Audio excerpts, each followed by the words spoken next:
Que alegria estar iniciando mais um programa Conexão Empresarial aqui no canal Viver Brasil. Mais uma vez trazendo uma personalidade para que a gente consiga, para que a gente possa entender caminhos, destinos, possibilidades, oportunidades que cada pessoa tem. E o programa Conexão Empresarial tem tido essa missão de conversar com pessoas de todos os setores, de vários setores, para que a gente possa conhecer essas estradas empresariais, essas escolhas que cada pessoa faz. A missão do Conexão Empresarial é justamente essa. Antes de iniciar, agradecer novamente aos nossos telespectadores, a quem está aqui em Belo Horizonte, em Betim, em Contagem, em Sabará, em Nova Lima, aos nossos telespectadores de Juiz de Fora, Ipatinga, Governador Valadares, ao Triângulo Mineiro tão importante para todos nós, Uberaba, Uberlândia, a cada telespectador que está nos assistindo no YouTube, o nosso muito obrigado e o compromisso de fazer um programa cada dia melhor. E hoje, para iniciar, a gente tem então a oportunidade de conversar com uma mulher empreendedora, uma mulher que tem uma história, um vínculo com Belo Horizonte muito grande, que é a Ana Gutierrez de Faria, mineira, nascida em Belo Horizonte, filha do Clemente de Faria e da Ângela Gutierrez, formada em administração pela PUC Minas e pós-graduada em finanças pela Business School de São Paulo. Ana iniciou sua carreira profissional aos 17 anos na construtora Andrade Gutierrez, onde muito aprendeu por cerca de 8 anos. Em 2002, inaugurou a franquia da Fórmula Academia em Belo Horizonte. Em 2008, o grupo Bodytech comprou a rede Fórmula e em 2012 ela foi convidada para se tornar sócia do grupo Bodytech no Brasil e, obviamente, ser a sócia local da rede Bodytech em Minas Gerais, em Belo Horizonte. Minha prezada Aninha, que alegria estar te recebendo. Alegria minha estar aqui, obrigada pelo convite. Eu tenho uma felicidade muito grande de estar te recebendo, não só pelo tempo que eu te conheço, que eu te admiro, que eu me encanto aí pela sua educação, pela sua postura. Isso certamente vindo aí da sua própria formação, mas muito da sua essência, muito certamente do seu jeito. Obrigada. Eu acho que esse jeito que você sempre alimentou é o que faz você ter esse tanto de admiradores e das pessoas realmente quererem o seu bem, pela forma como você sempre manuseou a sua vida. Essa é a forma que eu enxergo de fora. Nossa, muito obrigada pelas palavras, obrigada pelo convite. Para mim é um prazer enorme estar aqui com um empresário, com um entrevistador e com um amigo. Exatamente. Muito obrigada. Aninha, o objetivo do programa é realmente entender as passagens de cada pessoa que a gente tem a sorte e o privilégio de ter aqui. Ao longo desses meses que a gente iniciou o Conexão Empresarial como programa, desde o dia 10 de janeiro de 2022, a gente teve o privilégio de receber aqui uma série de personalidades de muito valor. E hoje nós temos uma mulher aqui que representa uma série de características, porque é uma mulher nova, é uma mulher extremamente disposta ao empreender. Ela já vem de uma origem muito batalhadora e que já fez muito pelo país, por Minas Gerais, e, obviamente, você teve as suas escolhas. Então, antes de começar, antes de chegar nesse momento atual de 2022, eu queria entender como é que é a formação. Como é que foi essa trajetória, né? O que te traz aqui até esse ano de 2022? Como é que você começou a se formar profissionalmente? Você morava na casa dos seus pais? Como é que foi o processo inicial da Aninha? Sim, você tem irmãos? Conta pra gente como é que é a Aninha, a receita da Aninha. Né? Pois é, não, é tão difícil empreender nesse país, né? A trajetória do empreendedor, muitas vezes ela se cruza com momentos inesperados, com situações, com escolhas, outras vezes oportunidades. Então, a trajetória da Aninha começou lá atrás, quando eu escolhi fazer administração de empresas na PUC. O curso de administração, ele abre um leque muito grande de oportunidades, né? E naquela altura eu tinha um desejo de trabalhar numa empresa da minha família, que era uma empresa de construção pesada, um ramo extremamente machista, né? Uma área pouco explorada aí pelas mulheres na época, que também não posso falar quanto tempo tem, mas né, um tempinho atrás. E eu optei por empreender na empresa da minha família. Entrei, formei em administração de empresas, fui trabalhar lá, fui muito feliz os 8 anos que eu estive por lá.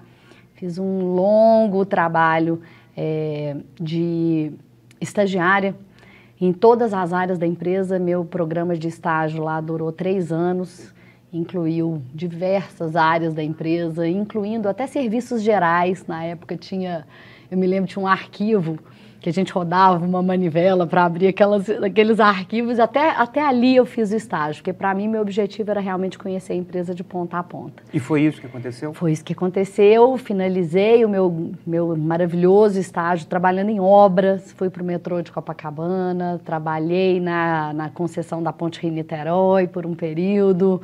Morei no Rio de Janeiro e conheci muito a empresa, os processos, as pessoas. E ali eu acho que foi um momento crucial na minha vida de administradora de empresas, de empresária, de enxergar uma grande empresa, uma cultura. Ali nasceu, né? Foi o meu berço ali, foi na empresa. Como é que foram esses momentos? Você teve ali, então, um início que teve em algum momento. Com quantos anos você estava quando você começou na construtora? 18 anos, 17 para 18, até os 20, 21 ali eu fiquei nesse trabalho, nesse projeto de estágio. Depois eu me formei, fui fazer uma pós-graduação e aí eu optei pela área financeira, que realmente sempre foi a minha veia, essa coisa da administração financeira. Fui estudar em São Paulo e optei pela área de novos negócios, que eram as concessões que nasciam ali na Andrade Gutierrez naquele momento. Você fez primeiro a administração de empresas e depois você fez mais um curso? Sim. Lá em São Paulo? Em São Paulo, na Business School. O que te trouxe de verdade, o que te trouxe na sua vida de hoje essas formações acadêmicas? Como é que você enxerga essas partes? Muita coisa, porque o mundo dos números, eu vejo ele como essencial em quase todas as áreas, né?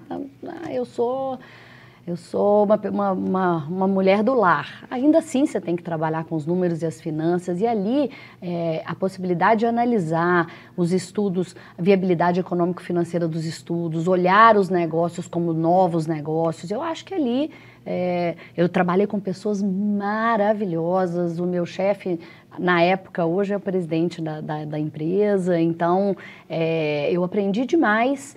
E quando eu tive a oportunidade de olhar o que a academia naquele momento era um negócio e tal, como o meu grande negócio, foi quando eu botei todos os meus aprendizados da área financeira. Eu trabalhei um período na área de Project Finance com engenharia financeira e foi isso que possibilitou eu enxergar o meu negócio e acreditar no meu negócio, uma avaliação técnica e numérica, além da paixão. Ali no momento que você ainda estava na Andrade, fazendo as suas experiências, reconhecendo a empresa, você falou aí que ficou lá cerca de 8 anos. Fez um estágio de mais ou menos uns 3. 3 ou 4 anos. 3 ou 4 anos conhecendo o beabá da empresa, Sim. Cada área, inclusive serviços gerais e tudo que se faz na companhia. Beleza. Como é que você, então, enxergou que ali não era o seu caminho? Como é que você, a partir dessa situação, que é sócia, que é herdeira de uma empresa tão importante no país, como é que você, então, a Aninha fala assim, não, beleza, eu já estou aqui há 8 anos, eu já fiz um processo de entendimento da empresa inteira. Sim. E eu não quero ficar aqui, eu vou seguir um outro caminho. Como é que foi essa decisão para você e por que você tomou ela? Na verdade, foi uma junção de fatores. É muito difícil às vezes a gente se encontrar numa empresa grande, familiar, quando você é o filho do dono, é o neto do dono. Quando você faz alguma coisa errada, você só está ali porque você é o filho do dono. Quando você faz alguma coisa certa, você não está fazendo mais do que a sua obrigação. Isso era um sentimento assim que brigava um pouco dentro de mim. Por outro lado, eu entrei, a minha paixão pelos novos negócios e concessões aconteceu, acho que num momento um pouco morno do assunto no Brasil. Foi um momento em que os aeroportos ainda não tinham literalmente decolado, a parte de saneamento ainda também estava caminhando, os portos estavam ali meio... As estradas já tinham acontecido, as concessões das grandes rodovias já tinham acontecido. Eu peguei um período meio morno. E a minha paixão sempre foi a área de saúde, de academia de ginástica. Eu fui assídua frequentadora de academia de ginástica. Eu sei bem. Pois é, fiz aeróbica de competição, fiz parte de corpo de baile de escola de balé. Minha madrasta, minha avó-drasta tinha uma escola de balé e eu já estava inserida nesse mundo da educação física de cabeça. E aí surgiu a possibilidade de montar uma academia com uma pessoa que na época era o meu sócio e que era uma pessoa que tinha uma experiência na área. Ele então me propôs um negócio e eu comecei a olhar. Isso foi começo de 2000? Isso foi começo de 2000, 99 para 2000. Foi quando ele me... É engraçado contar essa história. Você tinha quantos anos nessa época? Eu tinha 24 anos, mais ou menos, 25 anos. E ele, na época, ele era um grande amigo, ele tinha uma academia de ginástica, ele me propôs montar uma lojinha nessa academia. Ele tinha um espaço, assim, Gustavo, de 3 metros quadrados. E ele falou, Aninha, você não quer montar um negócio aqui? E eu montei uma loja de roupa de ginástica. Eu trabalhava na Andrade Gutierrez na época e montei uma loja de roupa de ginástica. E aquele negócio foi um sucesso. Eu tinha uma sócia, uma grande amiga, e aí o negócio foi um sucesso. E a gente passou a agarrar o negócio com unhas e dentes. E eu, como eu não pego nada mais ou menos, eu pego o boi literalmente pelo chifre, eu passei a ficar dentro da academia dele, quase que 24. A gente virava à noite fazendo estoque e ele trabalhando. E eu comecei a ajudar ele era um grande amigo, eu comecei a ajudar na Contorno. Okay. E aí eu comecei a ajudá-lo na parte em frente à gerencial, exatamente, que não era ali, né? Era no Prado na época. E eu passei a ajudá-lo na área gerencial. E ele começou, falou, Aninha, você não quer ser minha sócia? Não, eu falei com ele, olha, no seu negócio hoje eu não tenho interesse não, mas se a gente pensar num novo negócio, eu quero ser sua sócia. E aí veio uma grande oportunidade, eu comecei junto com ele a construir aquilo como um negócio nosso. E antes do negócio, quando o negócio começou a alçar o voo, ele teve alguns problemas extra-negócio e abandonou o barco. E aí eu me vi realmente com um grande problema que mal sabia eu, que seria o grande sonho da minha vida, meu grande negócio. Era um novo barco. Era um novo barco e eu me vi sozinha naquele barco, segurando o timão sem nunca ter pilotado um barco na vida. Então ali foi um momento de desespero e aí que o empreendedor... 24, 25 anos. 24 para 25 anos. E aí que o grande empreendedor aparece, né? Aquela hora que você pega o grande problema e transforma numa grande oportunidade. E o que você fez para nasceu a Aninha empresária, empreendedora. Por favor, como é que foi essa transformação? Desse grande problema em uma grande solução. Pois é, aí eu já estava apaixonada pelo negócio, eu acreditava muito naquilo e eu resolvi fazer aquilo realmente acontecer. Perdida, botei a minha pastinha debaixo do braço e por várias noites chorando, desesperada com aquilo que vinha. Vale ressaltar que eu tinha uma obra já em andamento, que é o prédio onde é a fórmula, que era a fórmula da Savassi, um prédio de 6.000 metros quadrados e uma obra com 300 peões ali já rodando. Essa obra estava acontecendo. Já acontecendo, tinha 3 meses que ela tinha iniciado. E aí foi a hora que meus pais, para apertarem o cerco, falaram, ó, eu não ponho dinheiro no negócio, então você vai ter que se virar. Você acredita nisso? Então você vai ter que se virar. E aí, Gustavo, eu botei a minha pastinha no bolso, debaixo do braço e fui para São Paulo. 2 caminhos eu precisava procurar. Um know-how, a parte técnica, fui me reunir com as grandes academias na época, todas em São Paulo. Para você ter conhecimento. Para tentar trazer alguém, né? O meu caminho era ter alguém que tivesse know-how na área para me dar o suporte necessário. E o outro foi procurar os bancos, para procurar um financiamento que eu precisava naquele momento. Eu era uma menina de 25 anos, eu não tinha a menor condição financeira de tocar um negócio sozinha. E aí fui bater na porta dos bancos. E como é que você fez esse desenrolar aí, por exemplo? Como é que você buscou conhecimento? Como é que você se Foi nessa hora que a minha experiência financeira falou mais alto, a minha formação em administração de empresas, porque aí eu botei todo o meu conhecimento nas minhas planilhas, nos meus estudos de viabilidade econômico-financeira e realmente, Gustavo, eu já acreditava no meu negócio. Eu fui ali nos bancos e nas academias, na época a Riboc, a Companhia Atlética, a Fórmula Academia, eu fui realmente apresentando um projeto com consistência, sabendo que ia funcionar. Com paixão, e realmente eu acho que foi isso que abriu as portas do que eu precisava. Na época, a Fórmula Academia, o Maneco Carrano, hoje meu grande amigo, foi uma pessoa que comprou o meu projeto, comprou a minha ideia, comprou e topou entrar no barco comigo. E o Banco Real, na época, que a gente tinha grandes negócios na Andrade, e aí também eu botei em prática aquilo que os meus laços aí de amizades profissionais, que eu botei tudo em prática e consegui um caminho. E na época minha mãe foi uma peça fundamental nesse processo, porque pelos bastidores eu não sabia, mas a turma cutucava ela e falava: Ângela, dá uma ajuda, porque a Aninha ela precisa.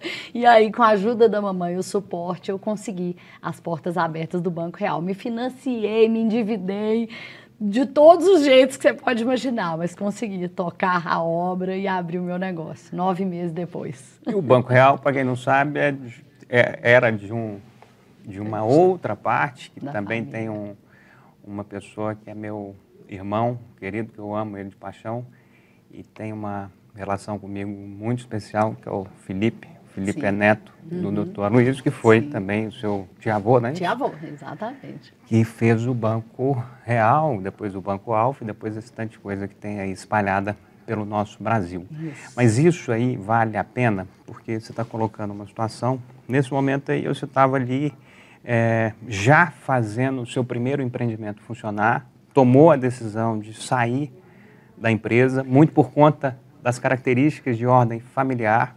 E aí eu junto aqui a um caso que eu acompanho, que eu vejo, o próprio Felipe. O Felipe, que tem vamos falar, o vô Aloysio era muito sério, né, muito específico. A família não trabalhava nos negócios do banco, do grupo, de maneira geral. E eu observava o Felipe muito associado a esse pensamento, de estar ali dentro do processo familiar, com muito olho, com muito questionamento, e a decisão de escolher novos caminhos. Salvou o solo, né? Exato. Em algum momento essa decisão tem que ser tomada. O que é uma coisa que relativamente pode ser e pode não ser, porque você tem várias pessoas que encampam o negócio, que seguem com o negócio. Silvio Santos está aí, tem várias famílias que vão seguindo. Então, eu acho que isso não é uma obrigatoriedade. Não, e na verdade, quando o meu projeto da Fórmula saiu do papel e a coisa aconteceu, minha intenção lá atrás, inocentemente, era tocar as duas coisas. Eu imaginava que eu conseguiria tocar a Fórmula e manter o meu pé ali na empresa, que era também um sonho, né? Um orgulho muito grande, uma empresa maravilhosa, e um orgulho muito grande fazer parte de todo aquele processo. Mas, com o andar da carruagem, eu vi que realmente eu tinha que ou estar de um lado ou de outro, e foi quando eu definitivamente decidi alçar meu voo solo. E fui muito feliz nessa decisão. Essa primeira parte está claríssima. Entendo que a partir daí foi um processo de amadurecimento e de evolução, que nós vamos chegar no segundo bloco. Esse primeiro bloco agora, eu queria entender um pouco mais da vida e do dia a dia que forma a Aninha. Então, você veio aí nessa toada, você estudou, você começou o trabalho na empresa da família, seguiu por um novo momento empreendendo com algo que tinha aptidão.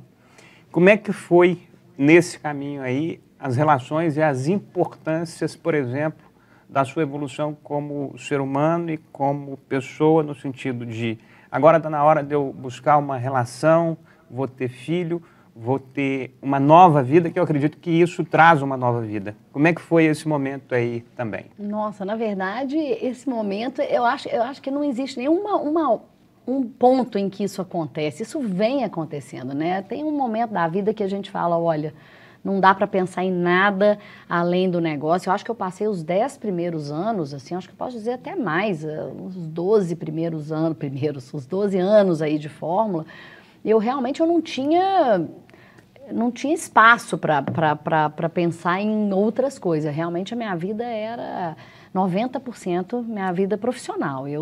Quantas e quantas vezes as luzes da Fórmula se apagaram literalmente à meia-noite e eu gritava, gente, eu tô aqui, porque eu estava na minha sala trabalhando. Eu sempre me dediquei muito ao meu negócio, eu sempre fui uma dona muito presente, muito mãe de tudo, eu tomava conta de tudo, eu acompanhei a obra da minha da minha academia, como eu acompanharia uma obra de um banheiro da minha casa. Eu sabia onde estava cada fio, cada tomada. Eu sempre tratei a empresa como uma coisa, um filho, e os meus funcionários, os meus parceiros, como filhos também, né? À toa que a gente tinha um jargão que a gente usou muito tempo, era família fórmula, aquilo ali realmente era a minha família. Então, não houve um momento, agora a Aninha vai ser mãe, agora a Aninha... Não foi, isso foi acontecendo, né? Então, depois de muito tempo, eu fui mãe, não fui uma mãe nova, né? Eu fui mãe aos 39 anos, eu abri o meu, né? A Fórmula inaugurou, eu tinha 26 anos, ou seja, muito tempo depois, quase... Mas, Aninha, na hora que você fala que não foi uma mãe nova, ok, mas essa realidade mudou muito, muito, né? muito, essa mudou, realidade do mudou. que é nova e o que é velha para se ter um filho, exatamente. Já não é mesmo a mesma realidade da sua mãe, por exemplo. Não, definitivamente. Eu vejo hoje nas reuniões dos pais, no colégio da minha filha, muitas mães, todo mundo na mesma idade, todo mundo... Eu achava que eu já não era mais tão nova assim para ser mãe, mas eu acho que tudo tem seu tempo. Eu hoje não troco nada que eu vivi nos 30 por que eu vivi aos 39. Eu acho que tudo aconteceu no seu tempo. Eu acho que o bom da vida, a maturidade, é a gente realmente não se arrepender de nada que aconteceu. Cada coisa no seu momento. Nesse período dos 12 anos aí que você falou, que foi do momento inicial de empreender até, vamos falar, ter um amadurecimento nesse processo da academia, da saúde, do bem-estar. Eu acho que o tempo de trabalho, o tempo de negócio traz um amadurecimento. Obrigada. Eu passei por tanta coisa nesses anos. O amadurecimento, ele vem na marra, né? Sim. O amadurecimento profissional, o tempo de trabalho, tudo conta muito. Mas a idade também, né? A vida, tudo ensina. Então, eu acho que eu trabalhei com muito foco num primeiro momento. No segundo momento eu conseguia delegar mais. A vinda da Bodytech para a operação do meu negócio trouxe muita tranquilidade para a minha gestão e para a minha operação. Então, eu fazer parte, vender uma parte do meu negócio em Belo Horizonte, me transformar sócia da holding, aliviou muito as minhas pressões e a minha carga do dia a dia e trouxe muita maturidade profissional. Excelente o que você está falando, eu vou pegar carona aí. Por exemplo, nessa decisão de construir a primeira academia. Uhum. E aí eu estou falando para quem está nos assistindo ali agora, para quem está observando essa conversa, essa entrevista. E aí eu te pergunto, por exemplo, o que fez você tomar a decisão de buscar uma marca, ao contrário de fazer uma nova iniciativa completamente do ponto de partida zero, ou buscar alguém que já tinha um conhecimento, como é o caso da marca Fórmula, que já vinha? No começo, buscar a marca Fórmula foi uma necessidade. Eu precisava, imagina, Foi uma necessidade por conta da saída do sócio naquele momento? Sim, eu não sabia nem como funcionava o sistema de operação de uma catraca, de uma roleta. Não sabia como funcionava a venda de um plano, aquela coisa do trimestral, do semestral. Não tinha experiência nenhuma. Então, como eu já tinha uma obra iniciada, eu não tinha mais capital para manter aquilo por muito tempo, o caminho mais lógico era buscar conhecimento. E eu acho que, assim, muitas vezes, ao longo desses anos, muita gente me perguntou, Aninha, mas franquia, você acha que vale a pena? Essa coisa de taxa de franquia, royalties. Gente, eu sempre falei isso, eu nunca paguei tão feliz um tributo, um imposto, uma taxa, como eu paguei de royalty franquia a vida toda. A Fórmula Academia foi um marco, assim, na minha vida. Eu tinha um orgulho daquela marca. O Maneco, a família, eles brincavam, nossa, melhor, a gente não pode nem ter outra franqueada, porque igual essa aí nunca vai ter. Eu sempre carreguei aquele F da Fórmula como uma paixão, exatamente, como meu sobrenome. Então, buscar a franquia naquele momento foi quase que não era uma opção, era uma obrigação, eu não tinha outro caminho. E depois, quando eu tive a opção de deixar de ser Fórmula e ter lá, muita gente me perguntava, por que não Aninha Fitness? Por que você vai continuar pagando? Porque realmente era um uma honra, um prazer, uma alegria trabalhar com um nome forte. E tinha reciprocidade. Se Sim, você pagava, era bem retribuído bem em relação retribuído. a processos, a caminhos. Até hoje eu sou amicíssima da família Carrano, Nossa, são meus parceiros até hoje. Até hoje eu tenho negócio, a gente faz negócio, amizade com eles. Então, foi um dinheiro muito bem gasto, foi uma decisão muito acertada. E quando a Bodytech veio, que era um grande nome forte, eu já tinha isso na minha cabeça. Para que eu vou reinventar a roda, lançar aí com um novo nome, desbravar mercado sozinha? Acho que força com força. Mais força. É mais força. Então, quando a rede Bodytech comprou a Fórmula, o grupo Bodytech comprou a rede Fórmula, para mim, eu não via nenhum ponto negativo em somar as forças. Isso já foi quando? Isso já foi... A Bodytech comprou a Fórmula em 2008, mas o meu namoro com a Bodytech, com o Acioli, com o Urquiza, durou 3. O Acioli e o Urquiza brincavam comigo. A gente nunca paquerou tanto para conseguir namorar alguém, porque foram 3 anos de conversa para a gente, em 2011, enfim, acertar os ponteiros. E 2012, a gente fazer acontecer a virada de bandeira e eu definitivamente entregar parte do meu negócio aqui em Belo Horizonte para a rede e subir como convidada, como acionista, como sócia da Hold no Brasil. E o Alexandre Preccioli continua sendo o responsável? Continua sendo sócio, o presidente hoje é o Luiz Urquiza e tem o Bernardinho, o João Paulo Diniz, e aí tem o Fábio Faria. Temos um grupo de sócios, o Dan Schor, que é o antigo fundador da Bodytech no Rio de Janeiro. Então, a gente é um grupo de sócios que continuamos juntos. Eu acho que tem uma história muito bacana. A verdade também, nós temos hoje uma busca pela saúde Sim. muito maior em relação ao consumidor, em relação às pessoas. Acho que tudo que você falou aí em relação a juntar forças, a buscar experiência, buscar o conhecimento na fonte de quem já o tem, certamente agiliza o processo. Sim. E faz com que ele seja muito mais eficiente, muito melhor. Sim, com certeza. Aninha, eu acho que neste nosso bloco a gente já avançou bastante. Eu vou pedir para as pessoas que estão nos acompanhando alguns breves segundos para que a gente faça o nosso comercial e volte. E aí nós vamos voltar falando especificamente sobre a realidade hoje de uma academia, como ambiente que as pessoas buscam, o que as pessoas estão querendo de fato em relação a 20 anos atrás, qual que é a diferença de equipamento, de processo, de consumo nesse setor de maneira geral. Daqui a alguns segundos a gente volta com a Aninha Gutierrez aqui no Conexão Empresarial.